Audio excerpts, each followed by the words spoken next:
E aí, gente? Bom dia, boa tarde, boa noite, boa madrugada. Você que está aí nessa situação surreal, né? Aí confinado à sua casa, nesse isolamento social. Eu sei que ainda está difícil, deve estar difícil. Para mim também tá. Mas, gente, vamos transformar esse limão numa limonada, não é verdade? Olha só, preparei uma aula para você. Essa aula tanto vai servir para o terceiro ano, porque eles estão fazendo revisão, como para o primeiro ano, tá? O assunto está no primeiro ano, na apostila do Bernoulli, no capítulo 2, lá no assunto carboidratos. Então vamos falar um pouco sobre carboidratos, tá bom? Então eu vou fazer o seguinte, eu vou virar a tela, porque essa aula é feita tipo PowerPoint, porque eu acho mais prático para você poder entender. Eu peguei os principais tópicos da sua apostila e coloquei aqui, tanto terceiro ano como primeiro ano, e coloquei aqui para você poder estudar comigo. Então vou virar a tela agora e a gente vai falar um pouco sobre isso na aula de PowerPoint. Tá bom? Vamos lá então. Pronto, estamos aqui. Para quem não me conhece, eu sou o Lunásio, professor de Biologia. Se você é meu aluno das turmas Jardins, turmas Alfa, ou então da turma de avançado ou regular de alguma sede, você já me conhece. Se você não é, muito prazer. Eu sou professor de Biologia, de Biologia 1 do primeiro ano e Biologia 3 do terceiro ano, tá bom? Então vamos lá. O assunto hoje, gente, é carboidratos, um dos assuntos mais pertinentes no seu estudo, tá? Primeira coisa importante, Lunásio, afinal de contas, o que são carboidratos? Gente, ó, carboidratos são compostos orgânicos. Quero que você lembre rapidinho comigo. Quais são os compostos que formam os seres vivos? Vamos recapitular rapidinho. Água, sais minerais, que são os inorgânicos. E os orgânicos? Proteínas, carboidratos, olha só, carboidratos, lipídios, vitaminas e ácidos nucleicos. Tudo bem? Você já deve ter visto água, sais minerais, vitaminas, proteínas. Deve estar vendo agora, ou vai começar a ver, carboidratos, lipídios e, finalmente, ácidos nucleicos. Então, essa vai ser uma sequência de aulas com relação a isso, tá bom? Vamos lá. Carboidratos. O que são carboidratos, portanto? São compostos orgânicos que possuem, basicamente, a constituição química deles feitas por carbono, hidrogênio e oxigênio. Basicamente isso. Pode eventualmente também ter nitrogênio, mas nitrogênio é exceção, não é regra. Em regra é carbono, oxigênio e hidrogênio. Tudo bem? Mas qual é a função básica dos carboidratos? Bom, eles funcionam basicamente no nosso corpo como fonte primária de energia, tá aqui, ó. Eu destaquei para você, acompanha comigo. Também como reserva, claro. Se eu tenho energia e está sobrando essa fonte de energia, eu posso estocar na forma de reserva, tanto em animal pode fazer isso, como vegetais podem fazer isso, e também na estrutura dos seres vivos, como acontece no caso da celulose, como acontece no caso da quitina, que daqui a pouco eu te falo um pouco sobre isso, tá bom? Lunásio, tem algum sinônimo para carboidrato? Tem. Eles são chamados também de hidratos de carbono, açúcares, glicídios ou glucídios, ou simplesmente, a forma que mais facilmente você deve conhecer, açúcar. Só que açúcar é o nome dado apenas para um grupo pequeno de carboidratos que conferem o gosto doce ao você ingerir essa substância, tá? E eu queria chamar a atenção o seguinte, a palavra carboidrato, hidratos de carbono, dá uma noção do que na verdade é essa molécula. Essa molécula é formada basicamente por carbono e água. Gente, por isso é hidrato de carbono, é o carbono hidratado, tá? Então a ideia básica qual é? Para cada uma molécula de carbono, eu vou ter uma molécula de água.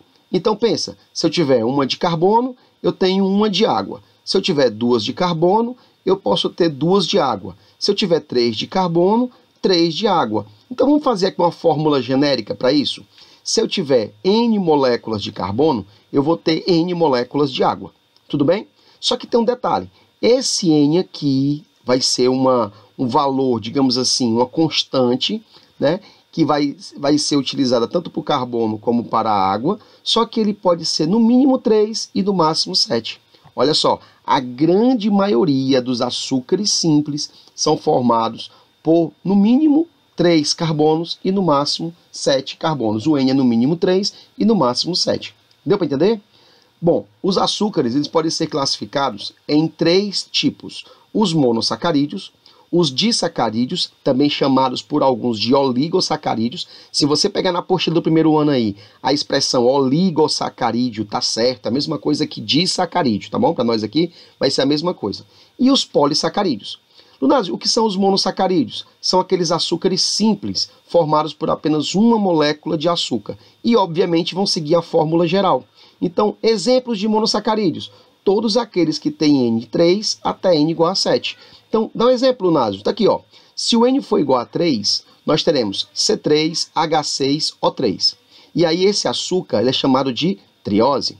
Se o N for igual a 4, nós teremos o C4H8O4. E aí, nós teremos as tetroses. Se o N for igual a 5, C5H10O5, pentose, C6H12O6, hexose e finalmente C7H14O7, que são as heptoses, beleza?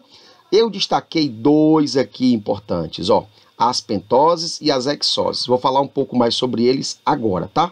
Olha só, pentose. Mas o que é pentose? São aqueles açúcares que seguem a fórmula geral com N igual a 5.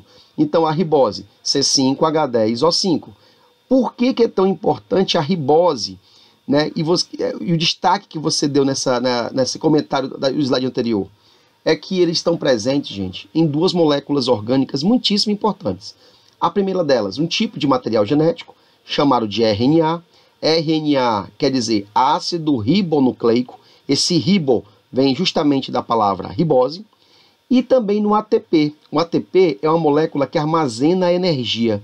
Vai ser o tema de uma aula um pouco mais na frente. A nossa terceira aula na sequência vai ser sobre ATP. Segura a ponta aí, acompanha, fica firme aqui comigo, que um pouco mais na frente, daqui a algumas 2 aulas mais ou menos, você vai ver isso comigo bem detalhado, beleza? E a segunda pentose é a desoxirribose.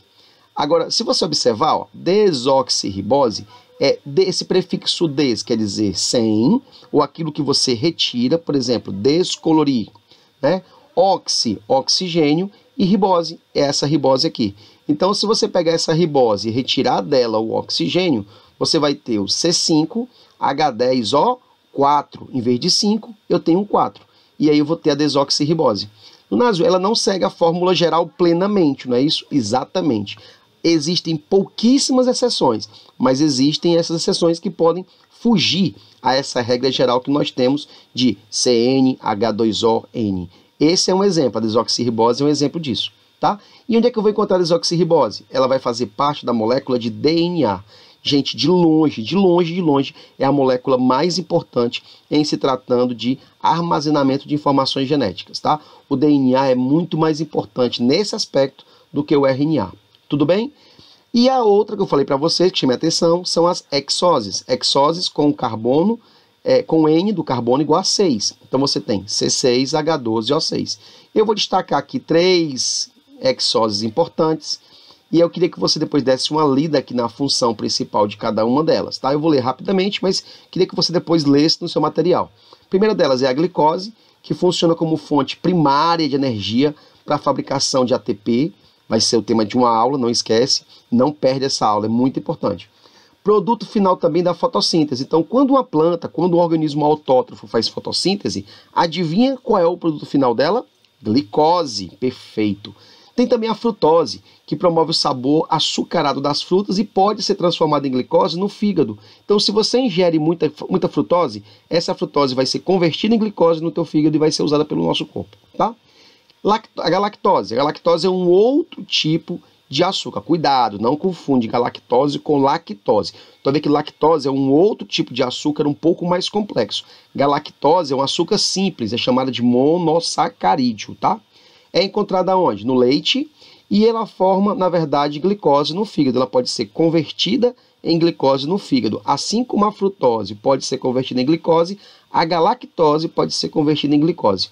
Já entendeu, né? Glicose é o açúcar. Glicose é aquele que é o tchan, é o danadão das galáxias, beleza? Vamos lá então. Tem também o segundo grupo, que são os disacarídeos. Disacarídeo, na verdade, é a união de 2 monossacarídeos, né?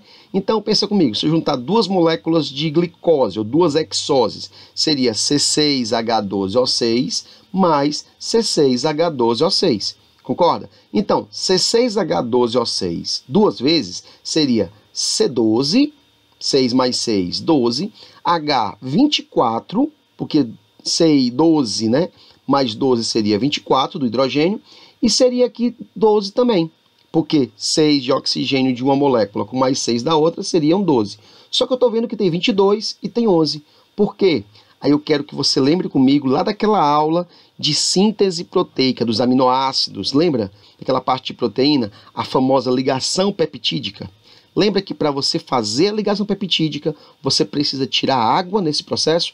É uma síntese por desidratação?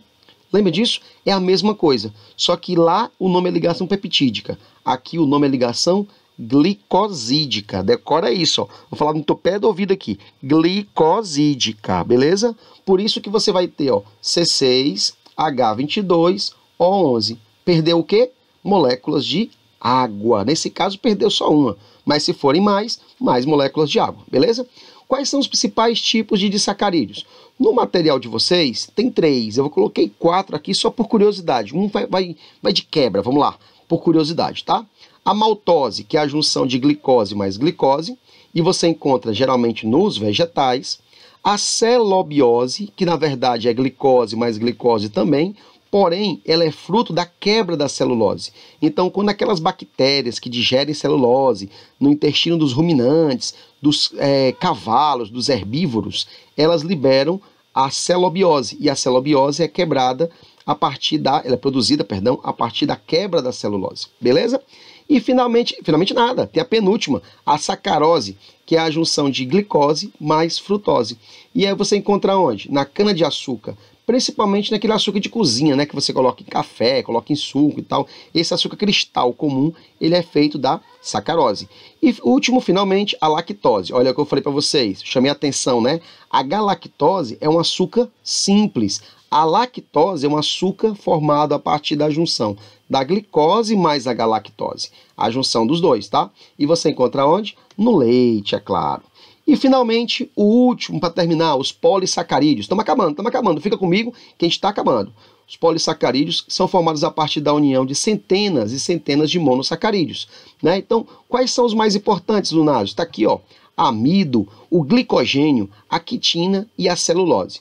Aqui você tem que ter cuidado que tem 2 que são de reserva e 2 que são de estrutura. Os 2 primeiros são de reserva, os 2 últimos são de estrutura. O amido, ele é de reserva das plantas, tá? Mas só plantas, Lunásio? Não. Se a alga for autótrofa, a alga também vai produzir amido. Então você pode encontrar o amido como reserva energética de plantas e algas, e é formado a partir da ligação de centenas de moléculas de glicose, e lógico, ele é muito importante para nós porque faz parte da base da nossa alimentação, né? No milho, na soja, no arroz, no feijão você vai encontrar. O glicogênio é uma reserva energética dos animais, tá? Diferente do amido que é vegetal, o nosso é o glicogênio, e ele está presente aonde? No fígado e nos músculos, que é onde realmente ele é tão importante, tá? Formado a partir da ligação entre centenas de moléculas de glicose. Percebeu como é semelhante? Só que uma é vegetal e a outra é animal. A quitina, atenção, cuidado com isso aqui. A quitina é um polissacarídeo de estrutura, então ela não pode ser usada como fonte de energia, porque é muito difícil a quebra dela. E ela vai ser usada para quê? No caso da quitina, ela forma o exoesqueleto dos artrópodes, a parede celular de alguns fungos, forma algumas estruturas, né, que vão servir basicamente como estrutura e não como reserva, apesar de também ser um polissacarídeo. E finalmente a celulose, que é um polissacarídeo estrutural, e esse você deve conhecer, né, que é o que vai ser encontrado na parede celular das células vegetais. Tanto é que ela também é chamada de parede celulósica por isso. Tá bom? E lógico, nas fibras vegetais, que evita também a constipação. Mas o que é isso? Constipação, tá? Não é constipação, não. Faltando um Rzinho aqui no final, eu vou corrigir depois quando eu mandar para vocês, tá? Mas o que é isso, Lunásio? A celulose, ela vai funcionar como uma espécie de vassoura. Quando você come muita fibra alimentar, a fibra não vai engordar. Ela não engorda você, porque ela não consegue ser digerida, mas ela ajuda muito a eliminar sujeiras que podem ficar presas no teu intestino e aí evita algumas complicações sérias, além de ajudar também na quebra de outras substâncias, tá bom? Bom, eu acho que é isso. Eu queria que você depois fizesse um favor para mim. Você fosse lá para o seu material, você já deve ter recebido, ou seu pai deve ter recebido, um e-mail dizendo qual página e qual questão você deve fazer.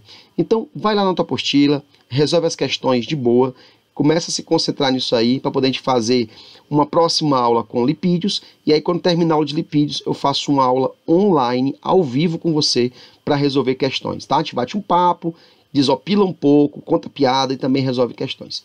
tá bom? Um grande abraço, obrigado pela atenção e até a próxima aula, hein? Valeu, bom estudo, tchau, tchau.